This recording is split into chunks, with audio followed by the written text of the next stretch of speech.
registered or incorporated in India, ये बन जाएगा क्या? PRI. Any person registered or incorporated in India. दूसरा, sir, any branch, office or agency in India owned or controlled by PROI, ये भी बन जाएगा PRI. सर ध्यान से पढ़ के लिखो, देखो कुछ ओ वाला फैक्टर आ रहा है क्या? Any branch office agency in India of a person owned and controlled by a PROI will become a PRI. तीसरा, any branch office agency outside India owned और controlled by PRI will become PRI. ये तीनों PRI बन जाएंगे. लिखो तीनों का, तीनों को लिखो सर.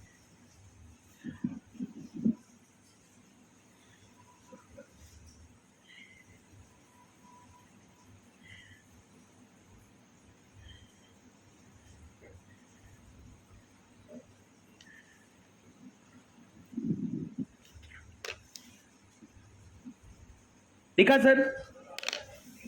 नो, सो के लिख रहे हो?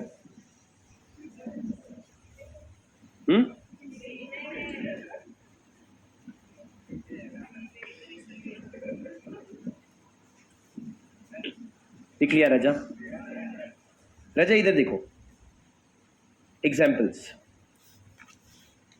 सर बहुत आसान है और आप लोगों को ये शॉर्ट सर मैं आपको बता रहा हूं ना. पर्सन रेसिडेंट इन इंडिया, मतलब ये चैप्टर को मैं 4 पार्ट में मुश्किल से डिवाइड करूंगा और 4 कॉन्सेप्ट में ये सबसे बड़ा कॉन्सेप्ट है. बाकी सब बेसिक कॉन्सेप्ट है, पर ये सबसे बड़ा कॉन्सेप्ट है. और मैं आपको चैलेंज दे रहा हूं, अगले 5 क्वेश्चन में से शुरू के 3 में तो कोई स्कोप नहीं गलती का, 4th और 5th में तुम गलत करोगे. शर्त लगा रहे हो? लगा लो शर्त. तुम्हारे पास ऊपर जवाब है, फिर भी तुम गलत करोगे. लगा रहे हो शर्त? ठीक है सर. पहले मेरे को बताओ, टाटा मोटर्स लिमिटेड, मेरे को बताओ ये PRI है कि PROI है? तुमने कहा PRI. मैंने पूछा क्यों भाई?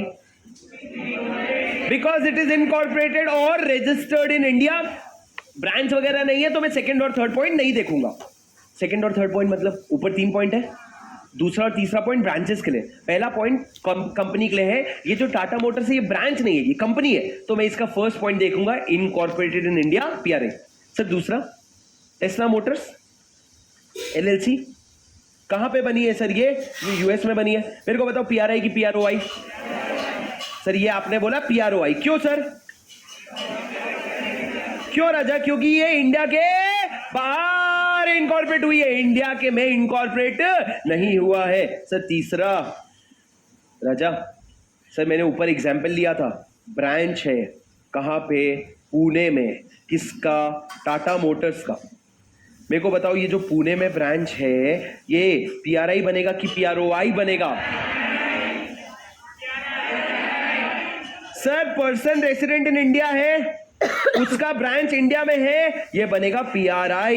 इसमें तो कोई प्रॉब्लम ही नहीं है, इसमें तो कोई प्रॉब्लम ही नहीं है. Sir point number 4, branch in Pune of Tesla Motors. Tesla Motors क्या है? PROI. PROI का एक ब्रांच है पुणे में, ये बन जाएगा PRI. क्या? PRI. ये क्या बन जाएगा? PRI. क्यों sir? Any branch office agency in India owned और कंट्रोल्ड बाय अ PROI. बाहर वाले बंदे का इंडिया में ब्रांच. अबे सब छोड़, इंडिया में है ना अपना है, इंडिया में है अपना है, बात खत्म. इसको क्या मानेंगे? PRI. पॉइंट नंबर 5, ऐसी हवा में फेंक के मार रहे हो क्या तुम? Branch in California. किसका? टाटा मोटर्स का. PRA. हाँ, मैं तुमको जब बोल रखा हूं 4th और 5th में गलत करोगे, तुम्हारे पास ऊपर जवाब है. सर मेरे को तो इसमें शर्त लगानी है प्लीज. तुम लोग PRI और PROI, प्लीज एक बार PRI वाले हाथ उठाओ.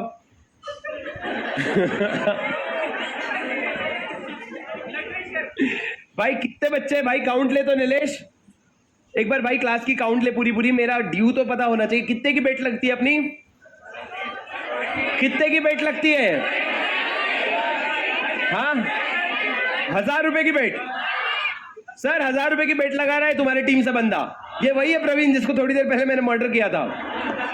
सर क्या बेट वेट में क्या रखा है जीवन में, बेट वगैरह में क्या रखा है यार, ये सब कोई अच्छी चीज हो? It is illegal, betting is illegal. मैं ऐसी चीजें नहीं पढ़ाता तुमको, ना ना ना, no, very bad habit. Sir सुन लो, इसका आंसर है PRI। सर क्या बच्चों वाली बात है, टाटा मोटर्स है, उसका ब्रांच इंडिया के बाहर है तो क्या हो गया? ब्रांच, एजेंसी और ऑफिस आउटसाइड इंडिया, ओन्ड और controlled by a PRI। PRI ने कंट्रोल किया, बाहर है तो भी क्या चलेगा? PRI हो जाएगा। 6 ब्रांच इन कैलिफोर्निया, किसका बचा है भाई? टेस्ला मोटर्स का। ये क्या हो जाएगा सर? ये हो जाएगा आपका PROI। क्यों? क्योंकि सर एक PRI वाला जो ब्रांच है ये आपका, सॉरी टेस्ला मोटर्स आपका टेस्ला मोटर्स PROI है, और PROI का आउटसाइड इंडिया जो है वो ऊपर कवर नहीं होता। सर या तो कंट्रोल इंडिया में होना चाहिए या ब्रांच इंडिया में होना चाहिए, दोनों ही बाहर है, दोनों ही बाहर है, तो भैया हम लोग कुछ नहीं कर सकते, ये PROI हो जाएगा। सर आप समझे क्या? सर एक बार आप इसके बेसिस पे ऊपर डेफिनेशन देखो। पहला, एनी कंपनी रजिस्टर्ड और इनकॉर्पोरेटेड इन इंडिया, PRI। उसका कोई ब्रांच इंडिया में, उसका कोई ब्रांच इंडिया के बाहर है तो वो भी PRI। और बाहर वाले किसी बंदे का ब्रांच इंडिया में है तो भी क्या बन जाएगा? PRI बन जाएगा। अरे समझे क्या?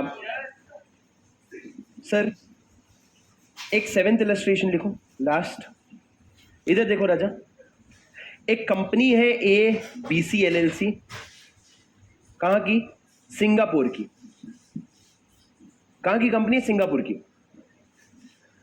सर उसका एक ब्रांच इंडिया में है,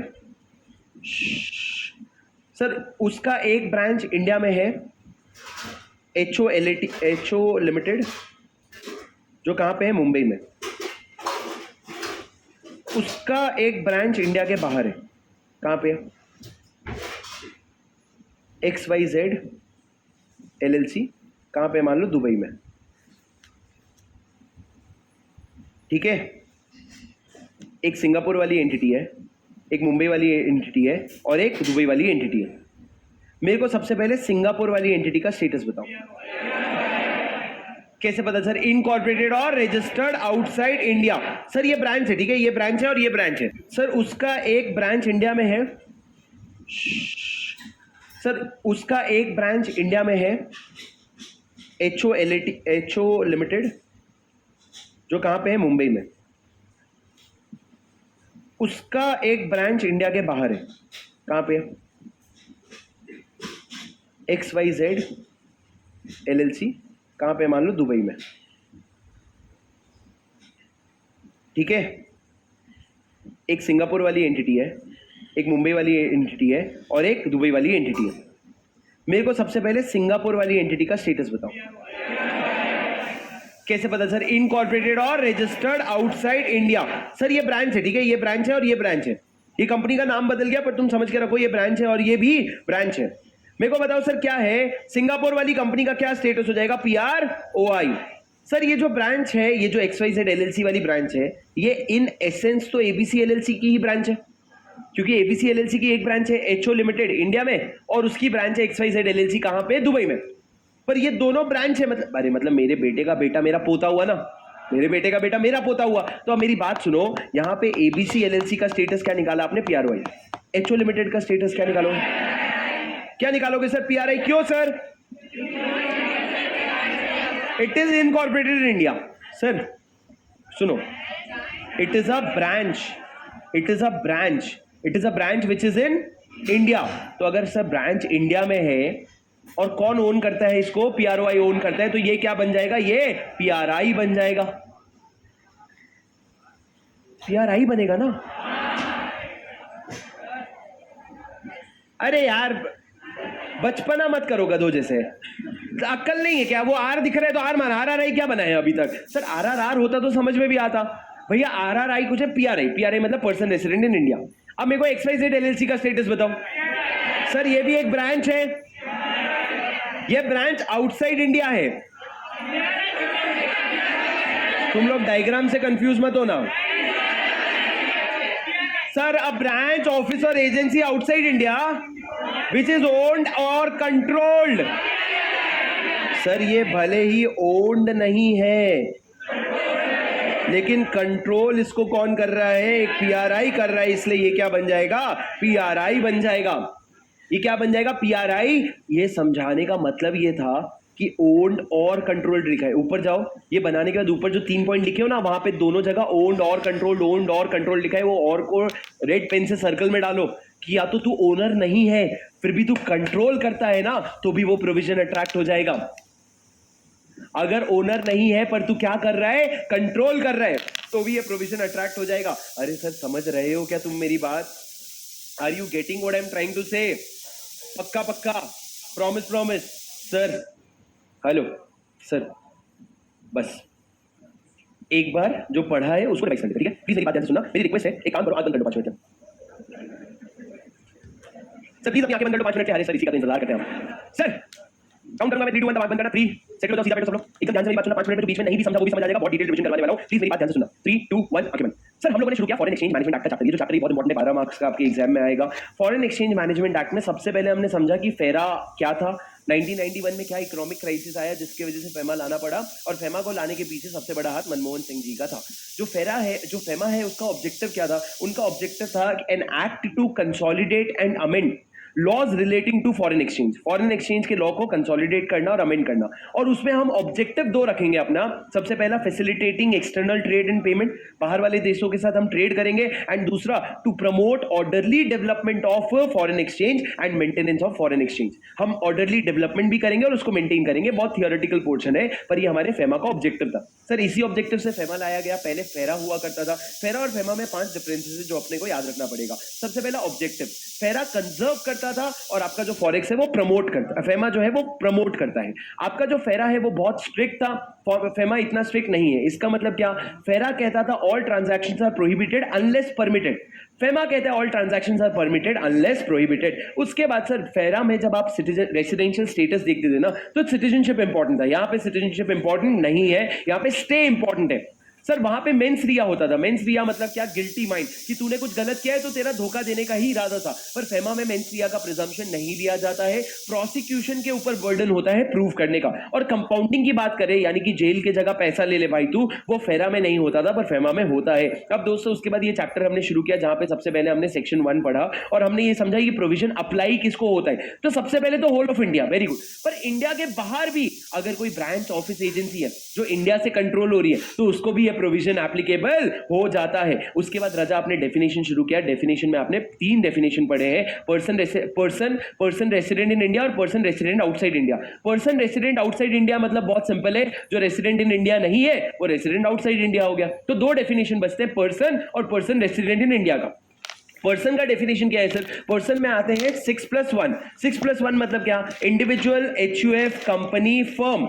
उसके अलावा आपका AOP, BOI, every artificial judicial person, ये 6 लोग हो गए। +1 बहुत इंपॉर्टेंट है, any branch office agency owned और कंट्रोल्ड बाय अबव पर्सन, उनको भी पर्सन मान लेते हैं। मतलब ब्रांच ऑफिस एजेंसी को एक अलग दर्जा दिया गया है। उसके बेसिस पे आ जाते हैं PRI के डेफिनेशन पे। The most important definition, person resident in India मतलब क्या? अगर एक पर्सन पिछले फाइनेंशियल ईयर में, in the preceding financial year, if he stage in India for more than 182 days, exact 182 days का वर्ड नहीं है, मोर देन 182 डेज अगर है तो उस केस में उसको क्या माना जाएगा? रेसिडेंट। लेकिन इट डज नॉट इंक्लूड 2 चीजें, डज नॉट इंक्लूड 2 चीजें। पहला, अगर तुम इंडिया के बाहर गए। दूसरा, अगर तुम इंडिया में आए। तो इन्होंने पहले क्या किया? अगर तुम इंडिया के बाहर जा रहे हो 3 स्पेशल पर्पस के लिए, एम्प्लॉयमेंट, बिजनेस और वोकेशन, और फॉर एन अनसर्टेन पीरियड, तो उस केस में आपको PRI माना नहीं जाएगा अगर आप इंडिया के बाहर गए। और या फिर दूसरा केस, अगर आप इंडिया में आ रहे हो, विजिट के लिए आ रहे हो, तो आपको PRI नहीं माना जाएगा। पर अगर आप 3 स्पेशल पर्पस के लिए इंडिया आए हो, क्या है वापस से बता दो, एम्प्लॉयमेंट, बिजनेस और वोकेशन, और for any other reason for an uncertain period, तो तुमको क्या मान लिया जाएगा? PRI मान लिया जाएगा। भले तुम्हारा पिछले साल 182 डेज से ज्यादा स्टे नहीं था, फिर भी तुमको क्या मान लिया जाएगा? PRI पीआरआई मान लिया जाएगा। तो दोस्तों इसमें हमने बहुत सारे सिनेरियोज किए जहां पे आपको ये समझना है सिटीजनशिप का रेसिडेंशियल स्टेटस से कोई लेना देना नहीं है। रेसिडेंशियल स्टेटस पूरे साल के लिए नहीं होता, कुछ फेजेस के लिए होता है, साल में बदल सकता है। अगर साल के बीच में मैं इंडिया के बाहर चला गया एम्प्लॉयमेंट ले, तो जिस दिन गया उस दिन से मैं क्या बन जाऊंगा, पीआरओआई वगैरह बन जाऊंगा। ये सब बेसिक प्रोविजंस आपने देखा। फिर उसके बाद आपको ये भी समझना है रेसिडेंशियल स्टेटस आर्टिफिशियल पर्सन का क्या है। आर्टिफिशियल पर्सन के लिए 3 पॉइंट से ध्यान से सुनना। सबसे पहला, if you are a company an entity which is incorporated और रजिस्टर्ड इन इंडिया, तो तुम पीआरआई बन गए। दूसरा, अगर तुम ब्रांच ऑफिस या एजेंसी हो इंडिया में ऑफ एनी पीआरआई के कोई भी पीआरओआई के इंडिया में कोई भी ब्रांच ऑफिस एजेंसी है तो वो भी पीआरआई बन जाएगा। या पीआरआई के इंडिया के बाहर कोई ब्रांच ऑफिस एजेंसी है तो वो भी पीआरआई बन जाएगा। एक एग्जांपल ध्यान रखना कि अगर कोई बाहर का, जैसे मैंने सिंगापुर, इंडिया और दुबई वाला एग्जांपल दिया, सिंगापुर की कंपनी का ब्रांच इंडिया में है और इंडिया से ब्रांच कंट्रोल होता है कहां पे, दुबई में, तो भैया आपको ओनरशिप एंड कंट्रोल दोनों नहीं देखना है, ओनरशिप और कंट्रोल्ड है। तो अगर इंडिया से कंट्रोल होता हुआ एक बाहर का ब्रांच है तो वो बाहर वाला ब्रांच पीआरआई बन जाएगा, बिकॉज इट इज ओन्ड और कंट्रोल्ड बाय अ पीआरआई। और जो इंडिया में जो ब्रांच था वो पीआरआई है, तो दुबई वाला ब्रांच भी क्या बन जाएगा, पीआरआई बन जाएगा। That's it. आगे बोलो। बस गाइस, इतना छोटा सा था अपना। अच्छे से गाली बजाओ, thank you so much. Energy high रहनी चाहिए क्लास की। ठीक है, मेरी बात सुनो सर, बस इतना सा प्रोविजन है, मेरी बात सुनो। घर जाके आप लोगों ने क्वेश्चन बैंक करना बहुत जरूरी है इसका, ताकि तुम लोग साथ साथ में समझ के चल सको, वरना कोई फायदा नहीं होने वाला। सुनो मेरी बात एकदम ध्यान से। सर आपके क्वेश्चन बैंक को खोलो। हेलो, आज जो क्वेश्चन बैंक करोगे तुम भैया, कल टेस्ट हो गया, आपको मैं अभी से अनाउंस करके रख देता हूं। आपका नेक्स्ट टेस्ट जो है वो फेमा का इंडिविजुअल टेस्ट होने वाला है। फेमा का टेस्ट कब होगा, 6 दिन, 5 से 6 दिन हमको ये चैप्टर का लगेगा। उसके बाद प्लस 2 डेज। मेरी आपसे रिक्वेस्ट है राजा, क्लास के साथ साथ पढ़ लोगे ना, टेस्ट का 0 बर्डन आएगा। 12 नंबर की बात हो रही है, 12 नंबर समेट के रख लो सर। आज प्लीज कुछ भी करके क्वेश्चन बैंक सॉल्व करना मत भूलना। प्लीज क्वेश्चन बैंक में कौन से क्वेश्चन आपको लेने हैं वो मैं बता देता हूँ, लिखो। सर आज आपको थोड़े नॉर्मल से ज्यादा क्वेश्चन सॉल्व करने पड़ेंगे, क्योंकि क्वेश्चन सब ना छोटे छोटे हैं। अब एक एक बिट, 2 बिट के क्वेश्चन है। प्लीज आ जाओ। फेमा में आपके 31 क्वेश्चन है। मैं आपको बता दूं राजा, फेमा के आपके आईसीआई मॉड्यूल में सिर्फ 6 क्वेश्चन है। बाकी बचा हुआ क्वेश्चन कहां से आया है, सीए फाइनल से आया है। वो जो 6 क्वेश्चन भी आईसीआई में है ना, वो फाइनल के क्वेश्चन थे। तो आईसीआई फाइनल के ही एमटीबी में अभी तो एमटीबी गया, उसमें फाइनल का एक नया क्वेश्चन ऐड हुआ। तो आपके फाइनल के क्वेश्चन ही आ रहे हैं, क्योंकि फेमा तो वही है ना भाई। तो भैया तुम लोगों को समझ के पढ़ना पड़ेगा। और एक और चीज सुन लो, हट जाएगी जब पेपर, जब अपना क्वेश्चन बैंक आंसर पढ़ोगे ना, अपना नॉलेज को क्वेश्चन बैंक के ऊपर रखना। और सबसे बड़ी इंपॉर्टेंट चीज, तो हर क्वेश्चन जहां पे कंफ्यूजन हो अपने दोस्त से पहले डिस्कस करना, गलती करना फिर जब क्लास में बताऊंगा, क्योंकि मैं बहुत सारी जगह ये बताऊंगा आईसीआई का आंसर गलत है। तुम मेरे को एक बात बताओ, अगर साल के बीच में इंडिया छोड़ के चला गया एम्प्लॉयमेंट के, जिस दिन छोड़ के गया उस दिन पीआरओआई बन जाएगा ना? क्या उस दिन पूरे साल का रेसिडेंशियल स्टेटस एक हो सकता है? नहीं ना, आईसीआई का आंसर गलत है। क्यों गलत है? मैंने आपको बोला 2022 में सीखे हम लोग सब। उसके पहले हम लोगों की जो मर्जी हम वो कर रहे थे, तो तुम आंसर अपने कांसेप्ट के हिसाब से लिखोगे। बाद में कल मेरे साथ अपने कांसेप्ट को मैच कर देना। सर आपका क्वेश्चन बैंक में पेज नंबर 240 पे क्वेश्चन शुरू होते हैं, जो मेरे को मिल रहे हैं 240 मिल गई। Sir question number 1, question number 1, question number 1 के बाद क्वेश्चन नंबर, जल्दी बताओ। 10 1 10